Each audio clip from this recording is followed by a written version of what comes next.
Welcome back. We're going to have another well-fed retirement insight. Today we're going to be talking about the basics of taxation. So we'll talk about the building blocks of tax planning. And with that, I want to start with just kind of outlining at the broadest level what the three buckets are. So the IRS has a very vested interest in making sure that every type of investment fits into one of these three buckets. So what are those? First is the tax-deferred bucket. This is going to be taxed upon exit only. So what this means is you get a tax deduction on your contributions, but then you're going to have your principal, the contributions, and all of those gains be taxable as income upon distribution.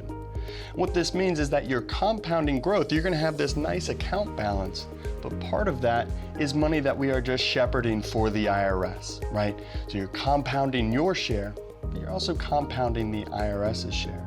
And when deferring taxes, the rate assessed at the time that you need the money is what will determine your tax bill. So keep that in mind as we think about the timeline for accessing your retirement savings.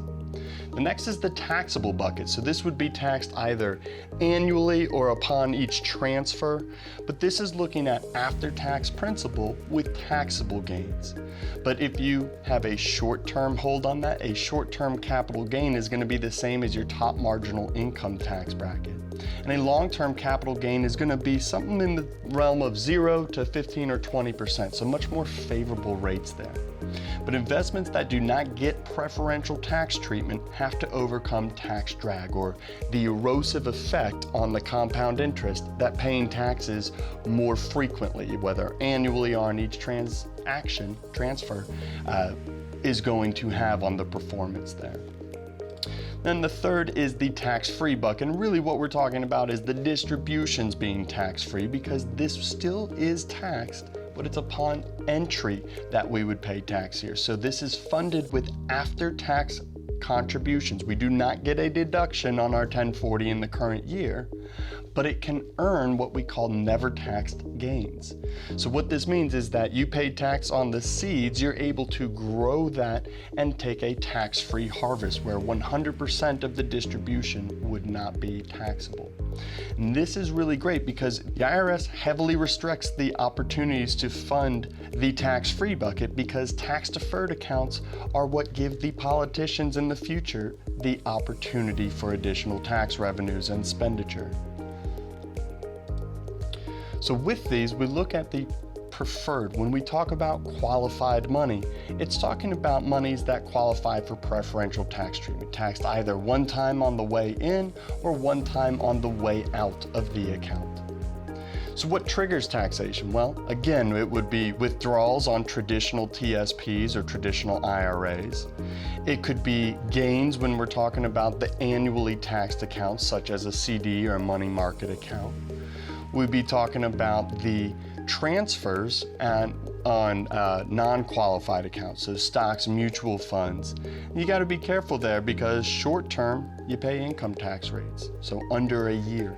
Long-term, over a year, you get the more preferential rates there. And then finally, we have taxes on contributions. So when we're putting money into a Roth plan or a cash value life insurance retirement plan, you're paying taxes on those contributions or on the seeds, but having a tax-free harvest at a time down the road where we don't know what those tax rates will look like. So when we look at this, we're going to talk now about how marginal tax rates look. When the Tax Cuts and Jobs Act put our taxes on sale, the way this worked was we started with a 10% bracket, and as you fill that up, as you see this arrow moving upwards, you fill that bracket, the next portion of your income starts at the 12%, and you can see how it fills all the way up. Now let's work through this a little bit more interactively to understand progressive tax brackets. So with this, let's say we had a household income of $370,900. And the standard deduction there was $25,900. So that means our taxable income in this hypothetical is $345,000. Now, with this, that means the first tax bracket is 0 to $20,550. We would pay 10% tax on anything earned in those brackets. Then the next bracket is from $20,000 to $83,000, and that would be at 12%. Next bracket up, we go into 22. There we go to 24. That takes us up to $340,000, but our taxable income was still a little bit larger. So the next piece would be taxed at the highest rate we would see here, the 32% tax bracket. But it's only that piece, that $5,000 or so, that would be assessed these 32% tax rates. So you can see how our progressive tax system works as you move upwards through those tax brackets. Now let's put these two concepts together. So taxes went on sale, but what we want to look at is just what that means for federal employees. So to do that, let's start by understanding the federal retirees' cash flow. Starts with Social Security, add in our pension, and then we talk about our savings. All too often though, that savings is in the traditional TSP, the pre-tax TSP.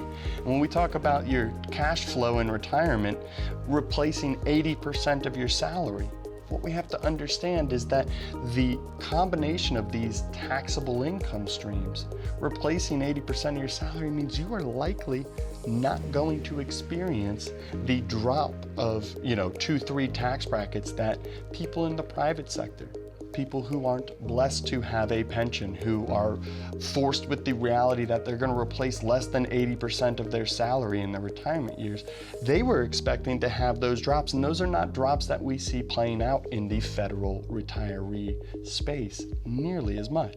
And if you've got a pension that's 99% taxable, and that's a pension that's large enough to make 85% of your Social Security taxable, and then you add to the mix a 100% taxable TSP, you might have a robust income, but it's going to be in the crosshairs of the IRS because it'll also be robustly taxable. So in trying to understand how we plant our seeds, we got to follow the tax-wise savings hierarchy, preparing for the potentiality that tax rates trend higher in the coming years rather than lower like what we've seen here of late. So how does this work? Well, the first thing we want to do, if you're saving $1 towards retirement and there's somewhere that you can place that dollar where they will match it with what we call free money, that, like the TSP matching contributions, is where you would want to start. But right behind that, the next best thing behind free money is money that we can have access to tax-free. So that's your Roth TSP, Roth IRAs, or cash value life insurance. The third layer of this is tax-deferred money. So again, we'll show you in a moment how that is more effective than non-qualified money or taxable money, which we reference as the fourth layer here. But all too often, we were taught back in the 80s when we were in a different debt to GDP ratio, when our debt was much lower and our tax rates were much higher. We were taught to go from the first level to the third level, from free money to tax-deferred money. But now with our debt being as high as it is and our future spending obligations being as concerning as they are, our trajectory is not what it was in the 80s when that advice was born. So we no longer want to follow that. Do not skip over the second level there. So here's another way of asking it. Back in 1980 versus today, does tax diversity still make as much sense? Specifically for federal employees, right? Because again, it's relative to what tax rates you experience in retirement. But let's take a peek here. So in this, we're looking at a median income household in 1980 with 2 kids. So they were making about $16,000, which in 2020 money was about $58,000. But that household, a very Main Street example of a retirement couple or a working couple at that point, they were in the 43% tax bracket.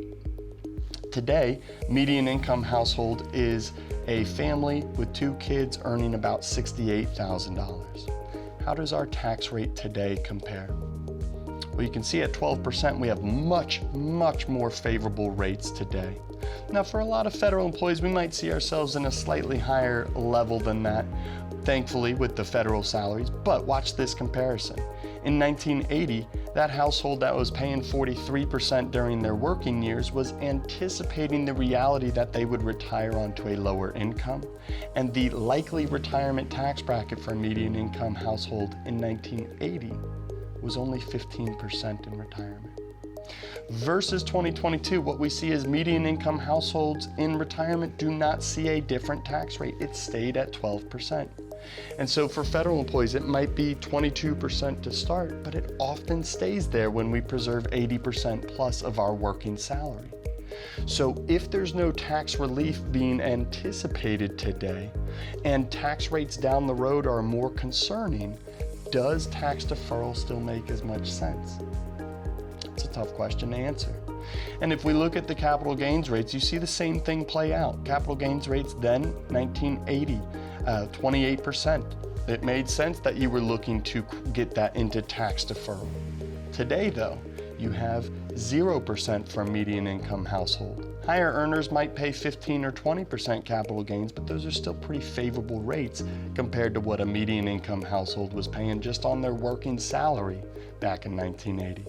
So what's important to understand is that the IRS is forcing you to place a wager on every single dollar you are saving towards retirement. That retirement taxation gamble is basically saying, is it going to be more advantageous to pay taxes today at known rates on the seeds, or tomorrow at unknown rates on the much larger harvest? And as you can see here, that again depends on what you anticipate taxes to look like when you need access to this money. So if you are currently in a very high marginal tax rate and anticipating that you would drop to a lower marginal tax rate in the future, that is the time to use the tax-deferred bucket. But if you are in a lower current marginal tax rate today and worried that as you get into retirement, taxes may go up and your tax bracket may not go down, if you're worried about those future marginal tax rates, then it would be appropriate to pay taxes today using a Roth IRA, a Roth TSP, or cash value life insurance. And why is that? Again, we talked about the concern about the future, but if you look here, the debt to GDP ratio, how much Uncle Sam had in revolving debt versus how much was earned in the US. Not just the tax revenue, but all monies earned in the US.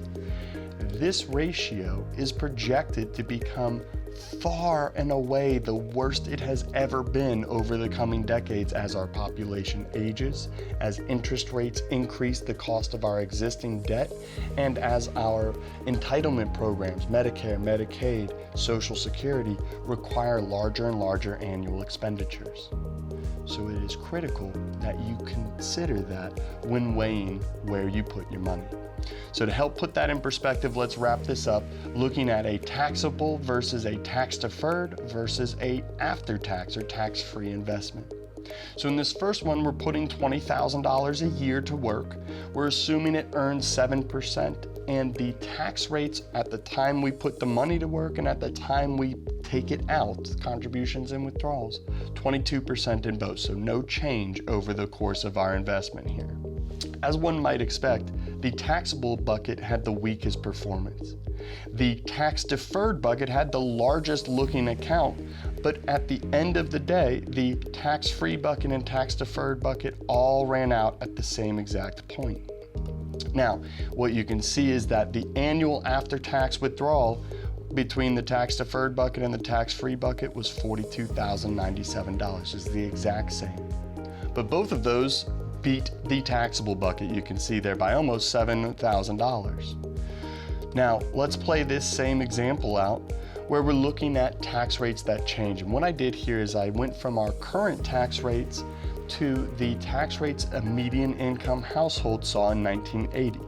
So if we contributed at 22% and withdrew it at 43%, how does that compare? Well, as you can see on the growth end, taxable does not grow as well because of the erosive effect of taxation repeatedly interrupting our compound interest. But if we look at the back end, what you can see here is that the tax-free bucket created the same after-tax annual withdrawal because it was put in at 22%, and because it's tax-free on the way out, the tax rates at withdrawal do not matter. Now, the taxable bucket pays long-term capital gains rates. It doesn't worry about the income tax rate upon withdrawal. But the tax-deferred bucket, where we see trillions and trillions of dollars in the baby boomer generation, where feds have the majority of their money, is in this tax-deferred time bomb. And if tax rates increase dramatically, what you can see is that tax-deferred bucket pays out $12,000 less per year. If we spread that out over the course of 20 years or 10 years, the difference is almost $120,000 between these two buckets. And again, that was a difference that was only realized by placing the wrong wager during the tax gamble.